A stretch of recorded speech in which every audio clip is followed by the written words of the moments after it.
Dude, I'm about to become a white supremacist channel. Like, ever since last week when Vivek and Elon started this whole migrants and H-1B visa debate, and there's been so much back and forth about that, but this is a very telling chart right here. Since 2020, corporate America pledged to hire more people of color, and actually did. Over that time period, this is since February 2020, white people, 6%, people of color, 94%. So if you're complaining in corporate America, we can't get the people we need, when you're secluding a majority of the nation, like 70% of the country is white. Amazing. So when you're secluding them and not hiring them, and then you're complaining about the workers that you're hiring are not good, they're not motivated, whatever, this is probably why. And if you're a white person and you feel like you've probably been denied roles and you're pretty smart, actually shit, I would just say if you're a white person and you've just been denied jobs, I would just start blanket suing everybody, because this statistic is crazy. This is crazy. Change in employment since February 2020, white people are negative 900K.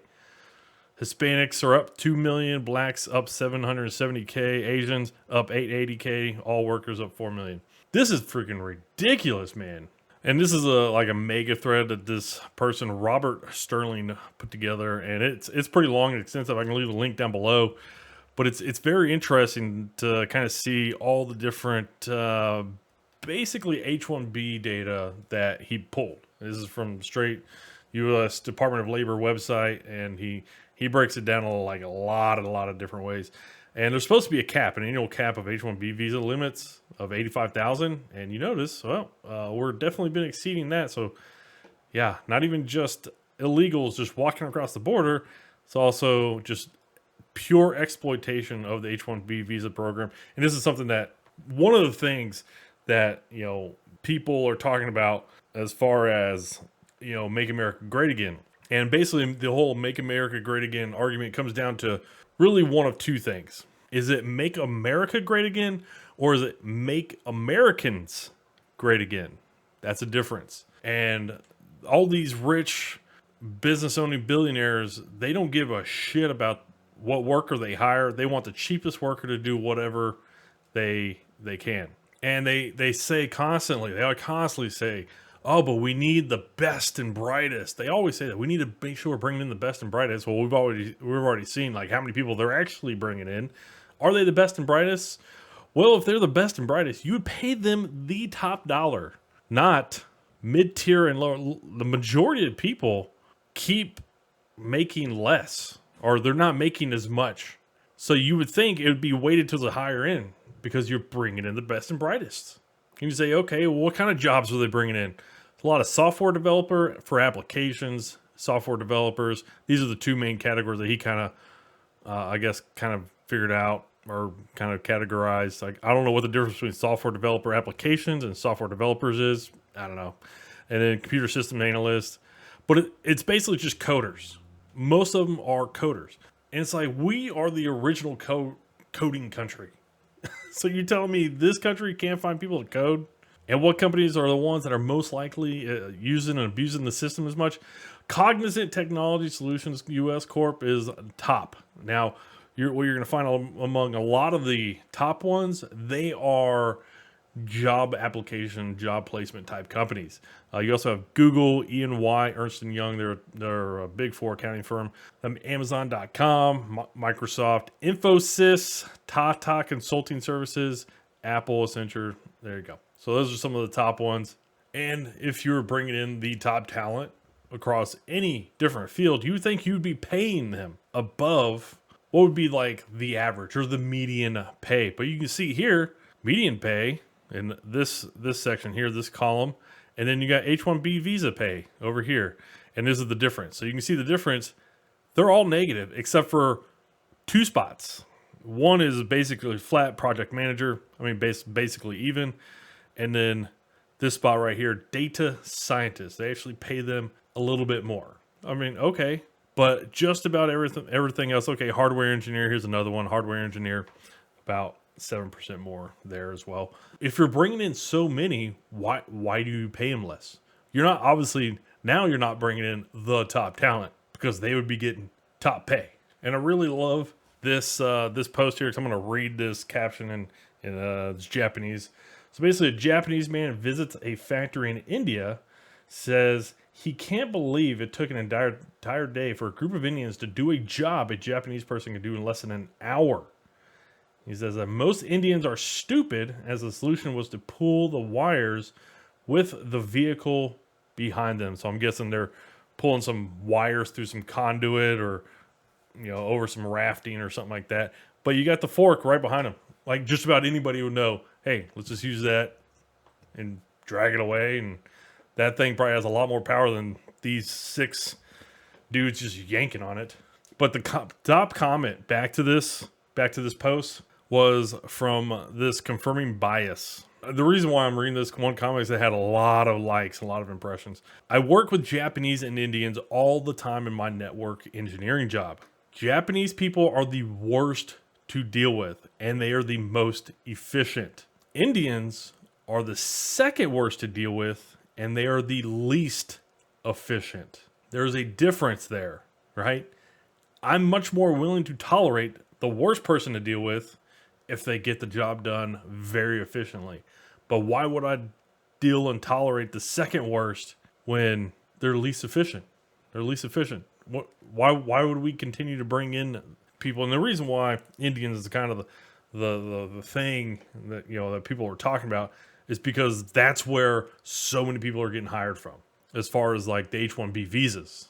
Now, it's not just about replacing white people in the workforce, but they are also replacing, people that teach black culture. Who would be best to teach black culture? I would say black people. Assistant professor of music, Black America, and or Afro dysphoric music. I don't even know what that means. How in the hell, like if you walked in to any class and it was not a black person teaching a black culture class, is basically what this is, a black culture class, how in the hell could I listen to you? If I was a white person going in there, I want to see like Ice Cube, Snoop Dogg, Dr. Dre, Eminem, the white boy, and that's about it.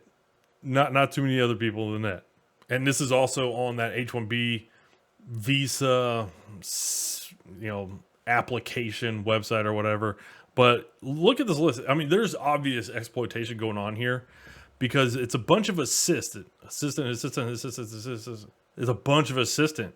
So it's like they're getting them in and they're probably moving them off to different areas or having them do different things. I don't know. It's very weird. Very weird, very interesting. But it seems like there's some kind of exploitation going on here with what they're doing. And look at the base salaries. Are we saying that we literally can't find a white person to teach assistant men's soccer? We got Mexicans in this country. We got Puerto Ricans. We got Spanish people. We got Brazilians. I'm sure we can find some people to help coach for $29K. Oh, that's right. You probably can't because nobody wants to coach or be an assistant coach for $29K. And this guy here, JV, he's a pretty proud, always trying to point out, things that benefit, black people and black community and stuff like that. But one of the thing about this post is kind of what he's kind of saying, like, the immigration is not good for Black Americans. Those are the communities that they go for. And really, he kind of talks about illegal immigration. And there's a lady here who's, let me see if I can find it, Black America for Immigration Reform, Donna Jackson, and the executive director, Kathleen Wells, are basically the ones kind of talking here. I can also leave this down below if you want to watch the video. It's pretty good. But basically, they kind of just talk about how most of these people that are illegals, at least, come in and get them. The thing that I'm going to say is people are coming in, they're getting jobs from, whether it's white or black, but it's pushing the wages down, which if you're a black person trying to be better, it's not, or Mexican or Hispanic that's, trying to get a better job, it's very difficult to do that.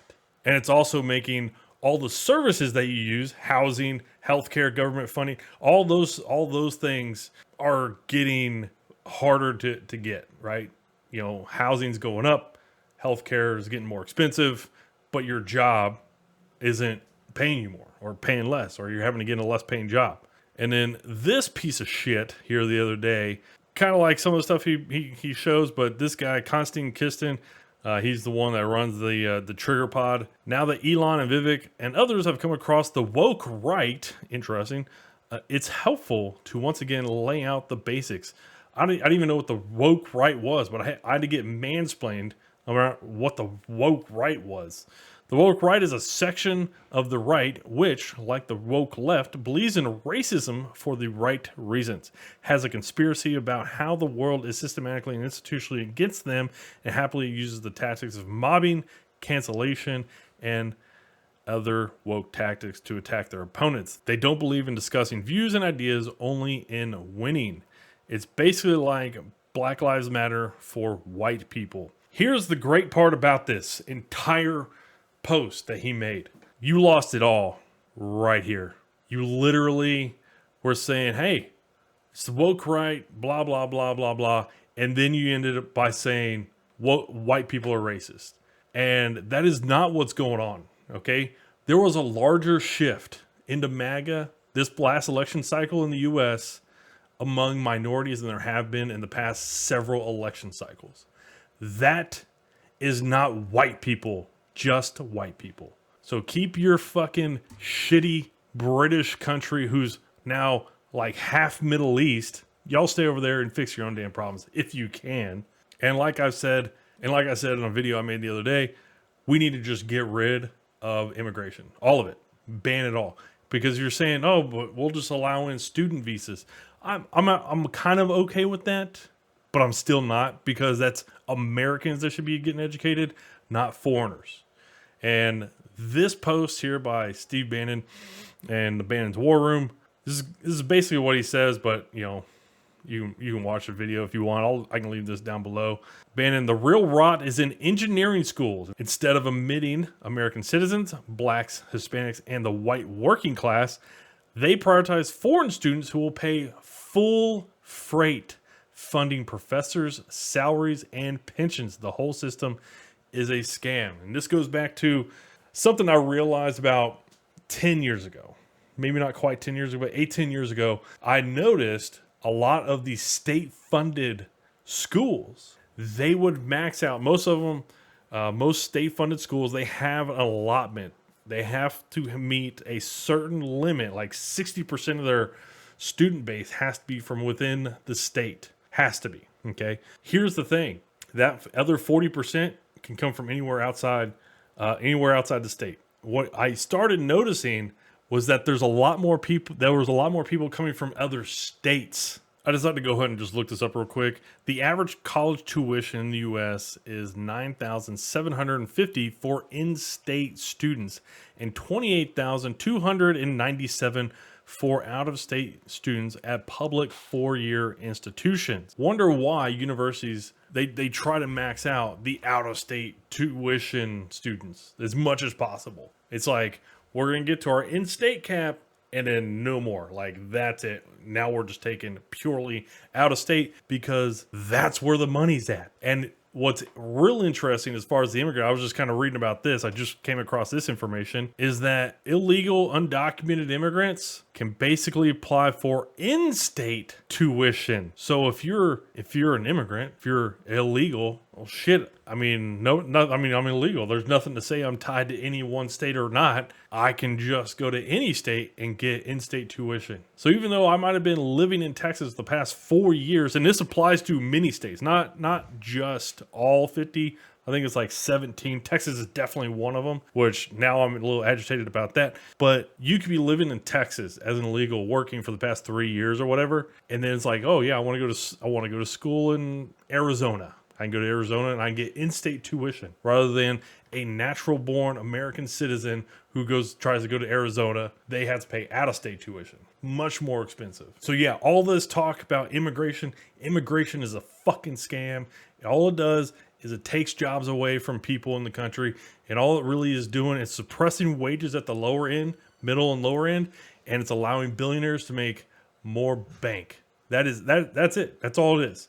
It's jobs, and if you want to say education, but a lot of this is about the job market. They don't care who codes. They just want the cheapest coder.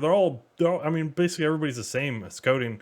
It's a skill that so many people have now because so many people have grown up with it. It's like how to use a hammer. Just about anybody can use a hammer. So many people have gotten those skills, and it's bullshit. I'm really tired of people fucking pointing the finger at white people because we just saw white people get replaced in the workforce over the past 4 years, and that is fucking bullshit. And I'm about to go fucking ape shit on across this whole spectrum of motherfuckers. Actually, I am going to go do it. And yes, America is a land of diversity. We have plenty of people from across the world, and I would much rather help those people that are actually Americans, Black, Hispanic, Asian Americans, than immigrants. We don't need any more people. We have plenty of people. We have plenty of motivated. We have plenty of people that are knowledgeable, skilled. The only thing they're trying to do with immigration, whether into H-1B visas or just student visas, is literally undercut American workers to make people poorer.